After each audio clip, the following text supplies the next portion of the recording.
Madame, Monsieur, bonsoir. Quitter son territoire pour venir en appui à un autre bataillon sur le terrain du combat, la rencontre des chefs d'état-major du G5 consacre une plus grande mobilité des forces de défense. Une décision qui soulage au moment où le camp de gendarmerie de Sokolo au Mali vient d'essuyer une attaque ayant fait 19 morts et 5 blessés. Deux actualités à suivre en ouverture de journal. Un chef Peul intronisé à Manega, devenu désormais ministre du Naba Panandetougri, le Lionceau a des objectifs très clairs.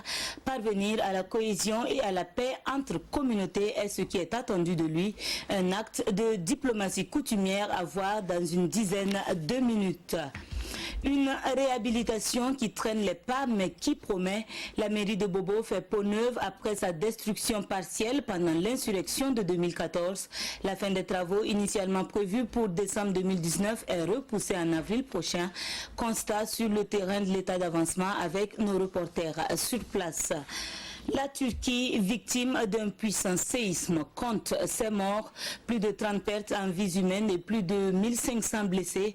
Une dizaine de personnes seraient encore bloquées dans les décombres dans l'est du pays. Le président rassure quant aux mesures nécessaires à prendre pour venir en aide aux sinistrés. Voilà pour les titres de cette édition. Une fois de plus, bonsoir et merci de nous suivre. Nous ouvrons donc le journal avec l'actualité parlementaire. C'est demain 27 janvier que s'ouvre à Ouagadougou la 15e conférence de l'Union parlementaire des États membres de l'Organisation de la coopération islamique. Plusieurs délégations ont déjà effectué le déplacement et ce matin, le chef du Parlement burkinabé a accueilli ses homologues du Mali, Isiaka Sidibé, et de la Somalie, Mohamed Abdirahman. Un rappel, la 15e session de l'UPCI se tient du 26 au 31 janvier.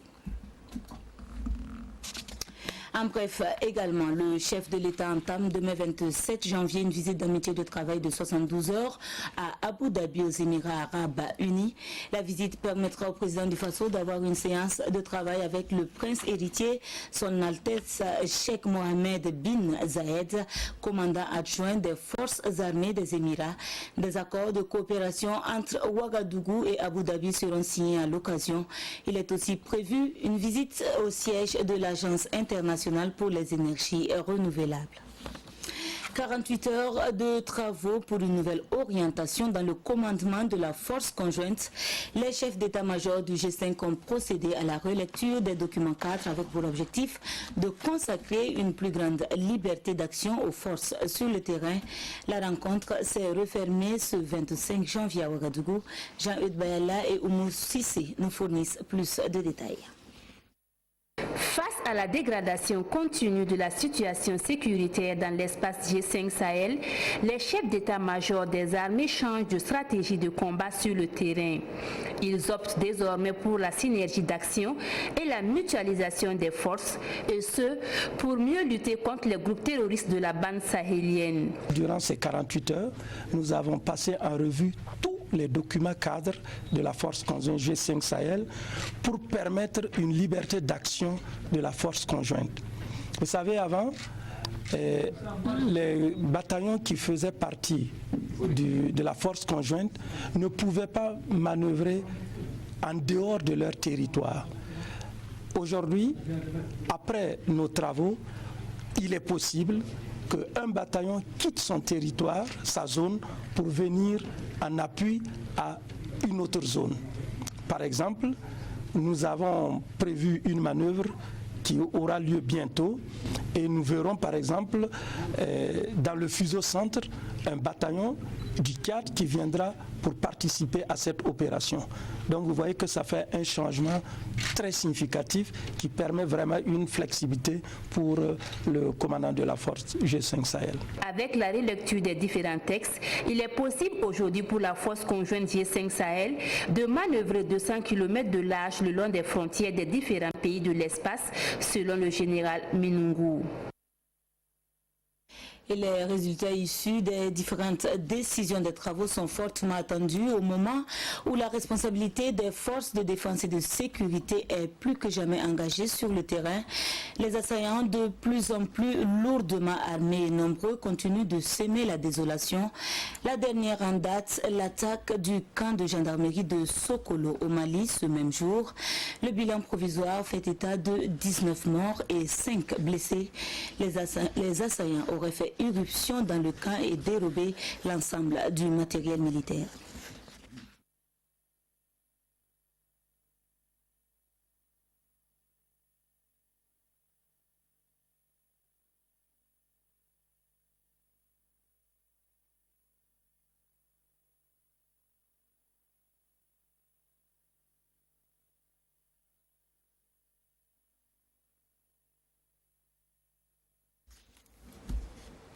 Voilà, nous reviendrons sur cet élément avant la fin de cette édition.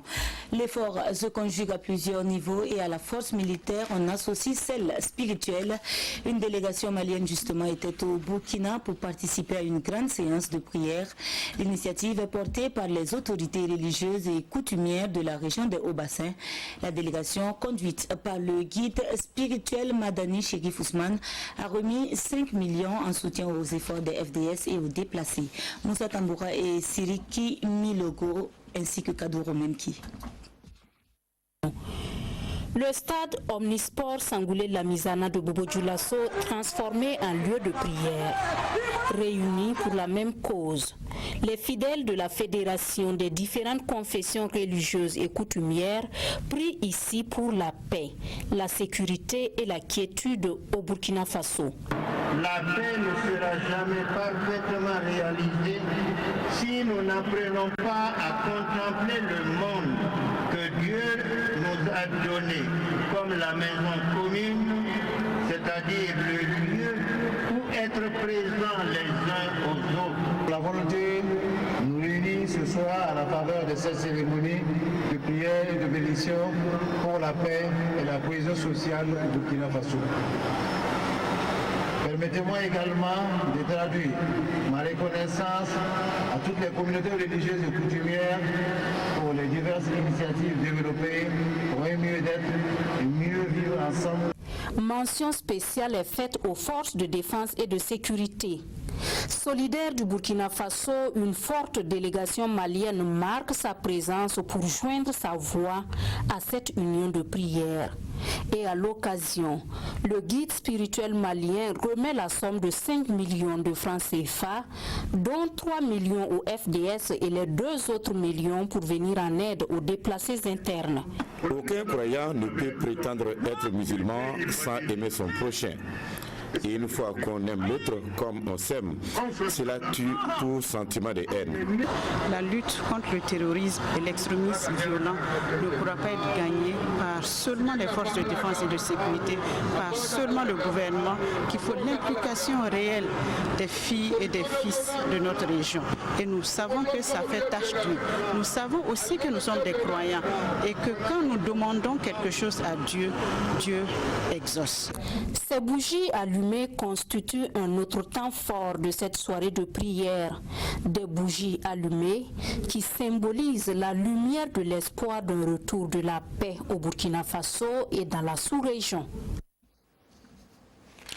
La chefferie coutumière à Manéga s'est exprimée ce 25 janvier avec l'intronisation du chef de la communauté Peul.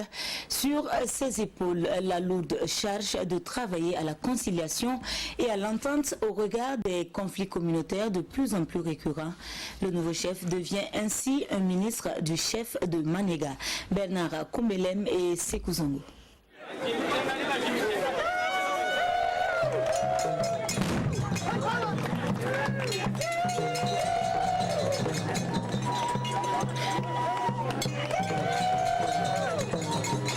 C'est lui, le désormais chef de la communauté Peul de Manéga. Avec pour nom de guerre le lionceau, il s'adosse à sa mère, le chef de Manega, pour un Burkina Faso de paix et de cohésion sociale. Le Naba Panantougli de Manega fait ainsi de lui un ministre de la Cour royale avec des objectifs. Ce que j'attends de lui, c'est qu'il lutte pour la cohésion sociale, avec pour mission de tout faire, se sacrifier pour sauver le peuple Peul, se sacrifier pour sauver le peuple des Mossé, se sacrifier pour sauver le Burkina Faso. Devant des hauts responsables des communautés Peul et Mossé, cette cérémonie d'intronisation est un acte de diplomatie culturelle. La chefferie, c'est tout, hein? C'est un conciliateur avant tout. Et donc le rôle du chef, c'est de faire de telle sorte que les bons et les mauvais vivent ensemble. Donc on souhaite qu'il soit un conciliateur, on souhaite qu'il soit un manager, on souhaite qu'il puisse vraiment guider sa population dans le bon chemin. Au chef, il faut prendre votre rôle au sérieux au niveau du Burkina afin d'amener le pays à vivre dans la cohésion. C'est tout un symbole. Au moment où le vivre ensemble chez nous est remis un peu en cause, nous avons besoin, n'est-ce pas, de nous ressourcer et de mettre en valeur tout ce que nous avons perdu comme valeur, comme vertu, afin que la jeune génération apprenne qu'il y a des valeurs qu'il faut puiser. Le nouveau chef de la communauté Peul de Manega place son règne sous le signe de l'entente et de la cohésion sociale. Il appelle de ce fait sa communauté à développer des initiatives pour consolider le vivre ensemble. Quant à Naba Panantougli de Manega, obligation est faite à l'ensemble des communautés à l'union pour un Burkina Faso de paix. Chef coutumier également, il a choisi de s'investir dans la lutte contre la faim à travers les nouvelles techniques culturelles. Le Lalé Naba se voit célébré dans le nouvel ouvrage du docteur Anna Tiendrebego, dédicacé ce 25 janvier. Avant cette cérémonie, l'œuvre a été présentée au cours d'un symposium qui a réuni d'éminents professeurs d'université. C'était le vendredi dernier à Ouagadougou, comme nous le relate Maxime Zongo. Pour avoir expérimenté de nouvelles techniques agricoles qui ont fait leur preuve sur le terrain, le Lalé Naba Tigré a inspiré Awa Tiendrebego, enseignant-chercheur à l'université, professeur Joseph Kizerbo. À travers un ouvrage, le Lalé Naba Tigré contre la faim, l'enseignant-chercheur montre comment ces nouvelles techniques culturelles peuvent avoir un impact sur l'accroissement des rendements. Il m'a été donné donc de constater qu'il y a un valeureux fils du terroir burkinabé qui aime son pays et qui, sans être grand chercheur, cherche et trouve des mécanismes et des techniques pour valoriser nos cultures. La fabrication de l'engrais bio, comment entretenir les terres, comment travailler la terre à partir de nos langues nationales sont entre autres aspects qui ont été abordés dans l'ouvrage. Nos paysans cultivent beaucoup, travaillent beaucoup, mais les rendements commencent vraiment à être dérisoires. Avec cet engrais bio liquide de 2 semaines et l'engrais solide de bio toujours de 3 semaines, les paysans vont avoir des cultures, des aliments bio pour la consommation personnelle, mais aussi pour le marché burkinabé et le marché étranger, et pour lequel nous serons désormais plus compétitifs en termes de qualité du céréal. Le document validé par des experts, il fallait obtenir l'onction académique.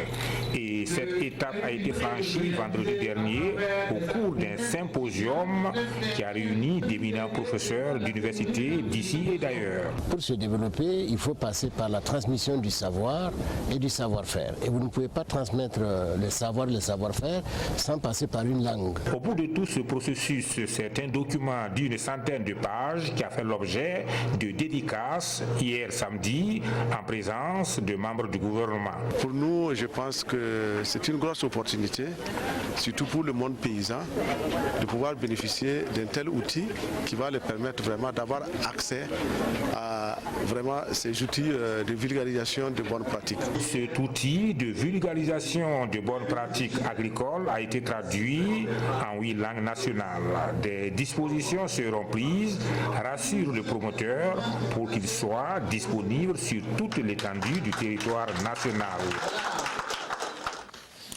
Dans le registre coutume et tradition, il y a aussi ce que l'on appelle le Nabasga, moment au cours duquel le chef marque une halte pour remercier les ancêtres et implorer leur assistance pour le royaume.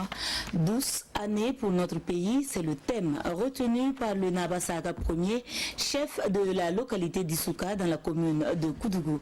Les détails avec Urbain Benito Somé, ici à Kanana. Une journée au cœur de la tradition Mouaga. Nous sommes à la fête coutumière de Nabasaga Ier de Issouka dans la commune de Koudougou. Le Nabaska, un jour de réjouissance populaire et de rite traditionnel qui se perpétue d'année en année et de génération en génération. Par cette célébration, Nabasaga Ier rend ainsi hommage aux ancêtres pour la bonne saison, mais également implore auprès d'eux quiétude, bonheur et paix pour sa population et partout au Burkina Faso. Le Burkina Faso a subi vraiment des turpitudes, des turbulences, des saisons néfastes, du vent violent et beaucoup de sang est versé. Et depuis, le Burkina Faso a été tourmenté par tout ceci. Alors, moi, je trouve en tant que chef que ce que je peux faire, c'est souhaiter 12 années en 2020, que l'année soit douce, que tout cela s'apaise, afin que nous puissions nous regarder, nous pardonner. 12 années pour notre pays, c'est sous ce signe que Nabasaga Ier célèbre ce Nabasga. C'est également les vœux de ses invités du jour, autorités administratives, politiques, diplomates, parents. Ils sont venus nombreux rendre hommage au chef. Le Burkina Faso doit sa stabilité à la tradition. Aujourd'hui, il est important d'intégrer cette tradition dans le contexte actuel du Burkina Faso, à savoir travailler à impliquer davantage la chefferie, la coutume et l'ensemble des chefs religieux à cette cohésion sociale. Ici, ce que j'ai vu, c'est une combinaison de l'histoire, des coutumes et de la modernité, n'est-ce pas? Une combinaison qui montre bien le chemin pour l'avenir, à mon avis. Et les messages du Naba sont très importants, la solidarité, la paix, le développement et tout ça, c'est que nous soutenons aussi de la part de l'Union européenne. Et je vois qu'il a beaucoup modernisé le Nabaska et ça permet à tout le monde, il a mis ça à la portée de tout le monde comprend ce qui se passe. Donc c'est le féliciter, le remercier et lui souhaiter un bon règne. Pour Nabasaga Ier, la culture demeure le socle de tout développement harmonieux et durable. Et pour ce Nabaska, ce sont les tout petits qui sont à l'honneur. Question pour le chef de leur inculquer le respect des valeurs traditionnelles. Actualité politique, ça bouge au sein du mouvement du peuple pour le progrès. Les échéances électorales se préparent à travers les différentes conférences provinciales. Les militants dans le Kénédougou ont tenu la leur, la toute première, ce 24 janvier. À l'ordre du jour, la situation nationale, le bilan du programme présidentiel et la vie du parti. Hassan Gourabou et Moussa Sana. Mobilisation des grands jours des militants du MPP, le mouvement du peuple pour le progrès. Nous sommes ici à Orodara à la première session ordinaire de la conférence provinciale du parti au pouvoir dans le Kénédougou. Une rencontre qui enregistre la présence des membres de la direction nationale. Vous savez que le MPP a accédé au pouvoir en 2015. Cela fait quelques années. Il y a des réalisations qui ont été effectuées. Dans le fonctionnement de la structure, il y a des moments où il y a lieu de s'arrêter, faire un feedback, rendre compte aux camarades, aux militants qui sont dans les communes. Et c'est ce pourquoi nous avons invité les militants, et les responsables des structures, des sous-sections communales, et les membres de la coordination provinciale du parti à échanger. À l'ordre du jour de ces échanges, entre autres la situation nationale, la mise en œuvre du programme quinquennal du président du Faso, la vie du parti et surtout les échéances électorales à venir. Nous invitons nos militants à se mettre en ordre de bataille dans la sérénité, dans la discipline, dans la détermination, dans la confiance, dans la combativité et pour que les efforts de chaque composante de notre parti nous permettent d'aboutir à un résultat qui soit meilleur qu'en 2015 et à un résultat qui est un résultat de victoire, une victoire éclatante, ici dans la province du Kénédougou comme dans le reste de notre pays. En marge de cette rencontre, une délégation du MPP est allée rendre une visite de courtoisie au chef du canton de Orodara, un chef qui n'a pas manqué de saisir l'occasion pour traduire ses remerciements à ses partis pour ses efforts dans le développement du Kénédougou. Même cadre, même son de cloche dans l'Ubritenga, la conférence provinciale du MPP a aussi été l'occasion pour les militants d'exposer leurs préoccupations. Détail avec Salifou Belem et Estelle Judith Assogba. Bilan de la mise en œuvre du PNDS et perspectives, c'est sous ce thème que les militants et sympathisants de la sous-section MPP de l'Ubritenga se sont apaisantis pendant plus de 4 heures d'horloge. D'un côté, les membres de la délégation et de l'autre côté, les militants et sympathisants qui n'ont pas marchandé leur déplacement. Il s'agissait ici, pour les membres de la délégation, de faire une analyse de la situation nationale, de porter l'information juste aux militants, de dresser un pré-bilan du PNDS et enfin d'évoquer les défis sécuritaires. Par rapport à ce que nous avons comme exécution, je peux dire que le bilan est déjà satisfaisant dans tous les domaines, que ce soit dans le domaine de l'éducation, dans le domaine de l'eau, dans le domaine des pistes, des routes. Je pense qu'il y a quand même un travail énorme qui est fait malgré le contexte sécuritaire et même avec les problèmes, les mouvements sociaux. Je pense que les Burkinabés dans leur ensemble apprécient positivement le travail du gouvernement. Nous avons tenté de mettre l'accent sur les réalisations au niveau provincial. Parce que souvent, les paysans ont l'impression que l'État ne fait rien pour eux et que les communes ou les villages sont laissés aux municipalités. Il faut que les gens comprennent que le maximum de financement qui intervient au niveau des collectivités provient de l'État et de ses partenaires. C'est ce que j'ai tenté de faire ressortir pour que les gens comprennent. Quand les maires disent c'est eux qui ont fait ça, c'est eux qui ont fait ça, mais d'où vient l'État? Donc c'était pour nous l'occasion d'expliquer aux populations que les financements qui interviennent au niveau des communes proviennent en grande partie de l'État et de ses partenaires. 3 milliards de francs CFA, c'est le montant que le gouvernement a injecté dans la province de l'Ubritenga en termes de réalisation courant 2016-2020. Un bilan jugé satisfaisant certes, mais les militants pensent que le gouvernement peut faire davantage. Le travail est fait, même s'il est insuffisant. Il y a un travail qui est fait malgré le contexte sécuritaire et social qu'il faut bien préciser. Nous avons travaillé dans des conditions difficiles, mais heureusement les acquis sont visibles. Ça c'est déjà un point à noter. Et deuxièmement, demander la participation surtout des populations. Au niveau local, les attentes sont encore énormes. Vous avez suivi les débats, les gens veulent encore de l'eau, ils veulent des écoles, ils veulent des pistes. Les attentes sont énormes. Mais le développement d'un pays ne se fait pas seulement en 5 ans. Il nous faut du temps. Ça se fait dans la durée. Et nous avons la chance que nous avons encore un autre mandat qui vient. Je reste persuadé que nous allons encore avoir ce mandat et nous allons pouvoir avancer sur les questions de développement. Mais tout compte fait, ils réaffirment ici leur engagement et leur détermination à soutenir le président Roch-Marc Christian Kaboré. 6 millions de francs CFA pour 15 bourses d'études. Elles ont été remises par la Fondation Anigoni à des étudiants de l'Université Joseph Kizerbo. Ces bourses devraient permettre une amélioration de leurs conditions de vie et de travail en milieu estudiantin. La remise est intervenue ce 24 janvier. Elle est immortalisée par Idrissa Ouad Gaïzou Baviel David Dabiré. Ils sont 15 étudiants de l'université Joseph Kizerbo de Ouagadougou, toute unité de formation et de recherche confondue, a bénéficié ici des bourses d'études. C'est un chèque d'une valeur d'environ 7 millions de francs CFA, la fondation Anigoni. Des dotations qui, selon les bénéficiaires, va améliorer leurs conditions d'études. J'ai fait une publication, j'ai postulé 1 mois, 2 mois, ils m'ont appelé et que je suis retenue. Grâce à l'association Amitié Anigoni d'Italie, nous avons pu avoir un financement qui va nous permettre d'étudier dans de bonnes conditions. Pour la vice-présidente de l'université Joseph Kizerbo, chargée de la recherche, cette bourse destinée aux plus méritants de l'université est faite selon des critères de sélection et après examen de dossier de l'année académique 2019-2020. Ils ont été sélectionnés parmi les étudiants les plus méritants et nous avons également tenu compte du genre, à savoir que parmi les 15 étudiants, il y a 7 femmes et 8 hommes.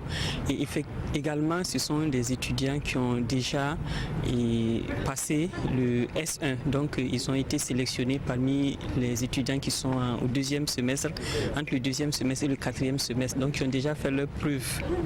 Felicitarmi con tutti. Pour les étudiants qui ont pu être récompensés parce qu'ils ont travaillé, on les a sélectionnés. Elle est très contente d'être ici ce soir au niveau de l'université Joseph Kizerbo. Leur attente, c'est que les étudiants puissent étudier, qu'ils puissent se réaliser et qu'ils puissent servir le Burkina Faso et l'Afrique. La fondation Anigoni est une organisation non gouvernementale italienne créée en 1992. Depuis 2005, la fondation offre chaque année des bourses d'études aux meilleurs étudiants de l'université Joseph Kizerbo de Ouagadougou. La jeunesse catholique se prépare pour la 8e édition des journées à elle dédiées. Elles sont prévues pour se tenir du 4 au 8 août 2021 à Dédougou. Pour l'instant, les jeunes s'attellent à la confection du logo et de l'hymne ainsi qu'à la préparation de la caravane de la croix. Le comité d'organisation a tenu une conférence de presse pour faire le point des préparatifs. Les détails avec Yves Rwamba et Karim Ouedraogo. Cette conférence de presse marque le lancement officiel des activités préparatoires des prochaines journées nationales de la jeunesse catholique.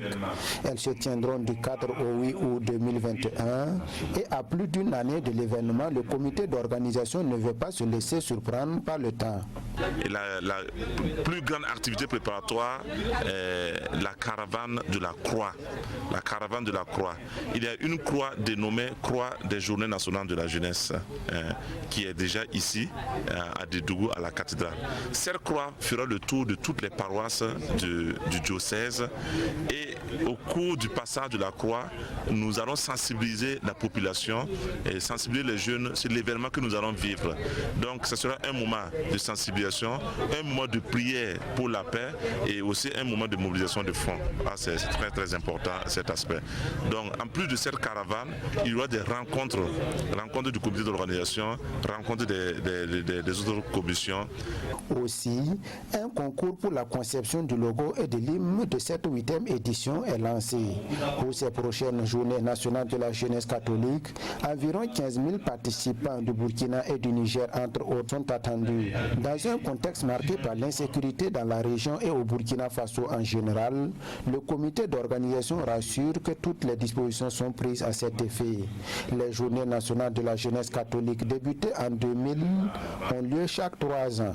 Elles visent entre autres à inculquer aux jeunes sans distinction religieuse les valeurs africaines de promotion de la paix.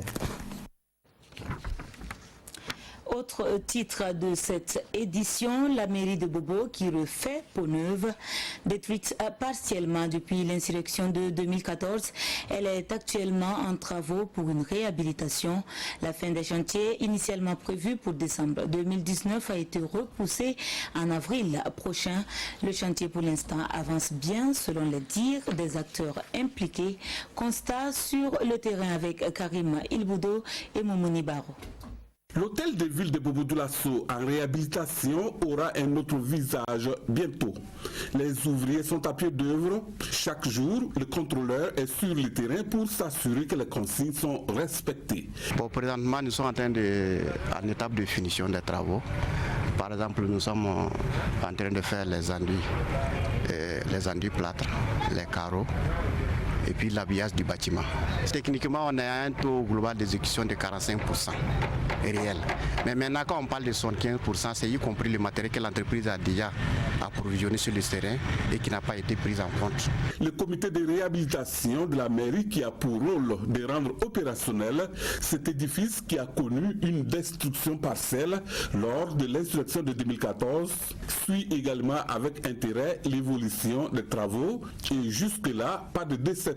Les gens nous ont fait confiance, donc ce qui a fait que nous aussi, nous avons quand même poussé les entreprises qui sont ici là pour qu'ils puissent travailler. Et puis lorsqu'ils ont des difficultés avec le maître d'ouvrage, nous on intervient pour que ça aille vite, mais surtout dans le cadre du financement, de quoi, nous on intervient pour que ça aille vite, pour ne pas qu'il y ait un dossier qui soit en souffrance ici pour bloquer le démarrage ou bien l'avancement des travaux. Même avis du côté des responsables communaux. Pas de répit, les visites sont presque quotidiennes sur les lieux. Bouraïma Sanou reconnaît tout de même qu'il y a eu un petit retard au cours de l'exécution des travaux. C'est surtout la procédure de passation des marchés qui a pris le coup parce qu'il faut retenir que les travaux sont réalisés en 3 lots. Le premier lot, les grosses œuvres, ça, il n'y avait pas de souci, ça a bien commencé et que ça devait bien se terminer. Mais quand nous sommes passés à la deuxième phase, à savoir les marchés pour les lots 2 et les lots 3, on a eu des petits soucis bien sûr qui sont des soucis liés au principe de la procédure de passation des marchés. Maintenant, au jour d'aujourd'hui, tout est passé.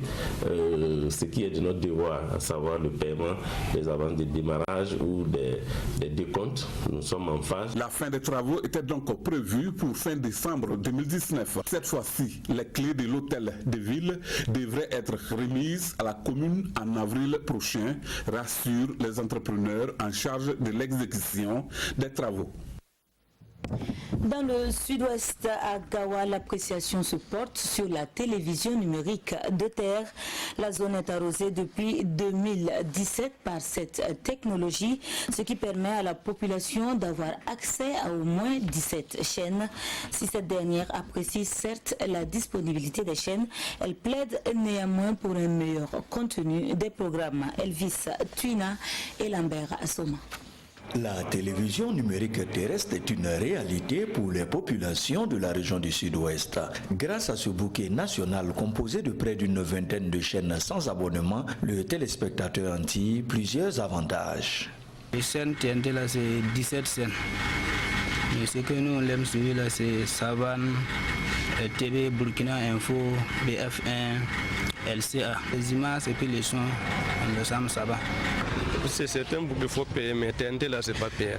Donc voilà pourquoi là-bas en tout cas avantage avec nous.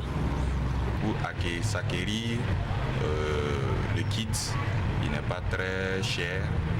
Donc je me dis que c'est une très bonne initiative. Plus de contenu burkinabé et africain, c'est ce que les téléspectateurs veulent voir sur leur petit écran. On veut film africain, avec ancien, ce qui se passait avant nos parents. Ce que nos parents faisaient avant. Comment les malades, les lobbies, général de lobby, ou bien anciens choses quoi. Les enfants peuvent comprendre maintenant, déjà avant, nos parents étaient comme ça. Diminuer certains films d'action, d'horreur, plus programmer des films de telle sorte à sensibiliser et à conscientiser la jeunesse et les enfants qui suivent. Face aux plaintes enregistrées ici et là par rapport à la qualité du signal de la TNT, les responsables de la société burkinabé de télédiffusion SBT se veulent rassurants. Il y a des chaînes là, si tu mets le son là, l'action là passe et puis le son là vient après. Souvent aussi ça se coupe.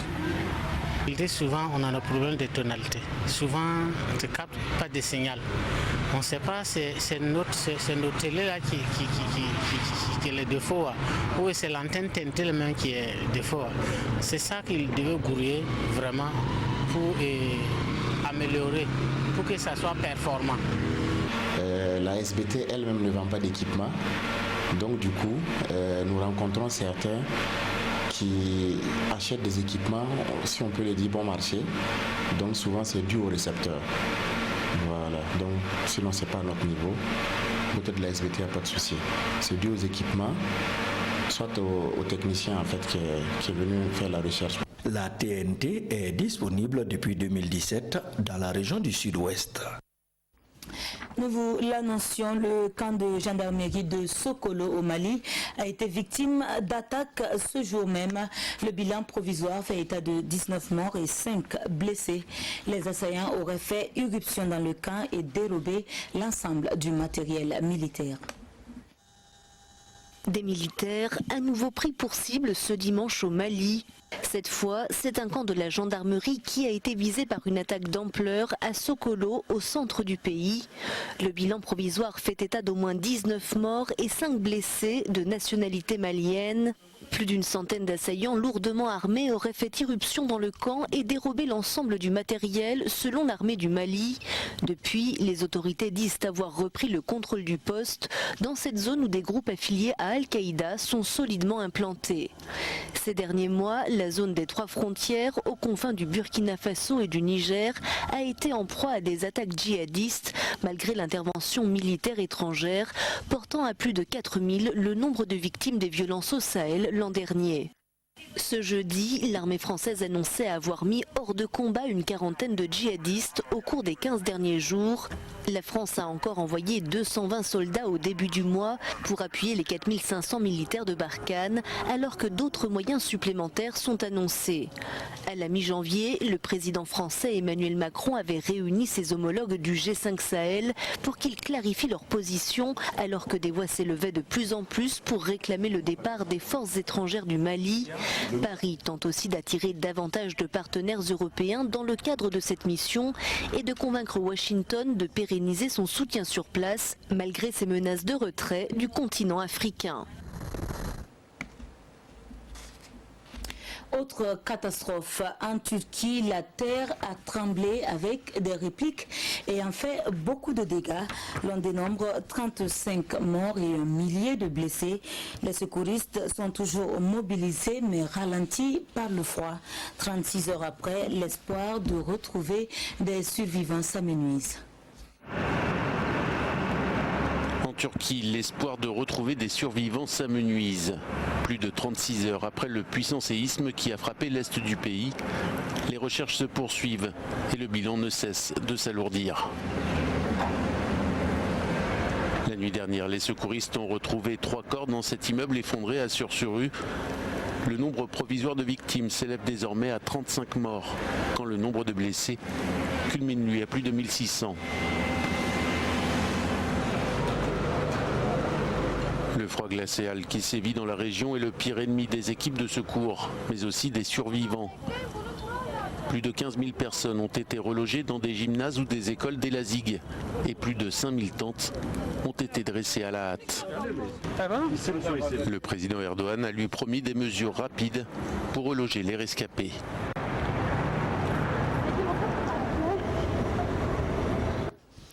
Nous le portions à votre connaissance hier en fin d'édition. Notre collègue Michael Guigemde, décédé des suites de maladie, a été inhumé ce jour à Poura dans les Ballets. Il était précédemment en service à la direction commerciale et marketing de la RTV. L'adieu avec Lassina Ouattara et Zoubaviel David Dabiré. Le soleil s'est couché sur Poura ce samedi. Avec lui, notre collègue Michael Djigemde, précédemment en service à la direction commerciale de la RTB, est décédé dans la nuit du vendredi 24 janvier dernier des suites de maladie. Parents, amis, connaissants, collègues et promotionnaires se sont mobilisés ce samedi pour lui rendre un dernier hommage. De l'homme, tous retiennent le sens de la responsabilité et l'humanisme. Quand nous avons appris la nouvelle ce matin, vraiment ça nous a fait choquer. Mais qui sommes-nous pour nous plaindre, c'est la volonté de Dieu. Il faut dire que vraiment c'est quelqu'un, comme on l'appelait Mike, quelqu'un d'aimable, jovial, social. Nous étions ensemble ces derniers jours et on avait beaucoup d'espoir qu'il puisse recouvrer la santé. Malheureusement, Dieu en a décidé autrement. En tant que croyants, nous devons l'accepter. Au sein de la direction, Mike était chargé donc de la coordination de certaines activités importantes, notamment la production de certaines émissions, et il le faisait avec beaucoup d'entrain, avec beaucoup d'engagement, avec beaucoup de rigueur.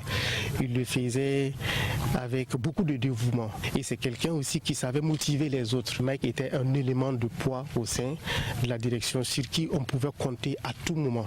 Michael, c'était notre enfant unique. Comme base à lui.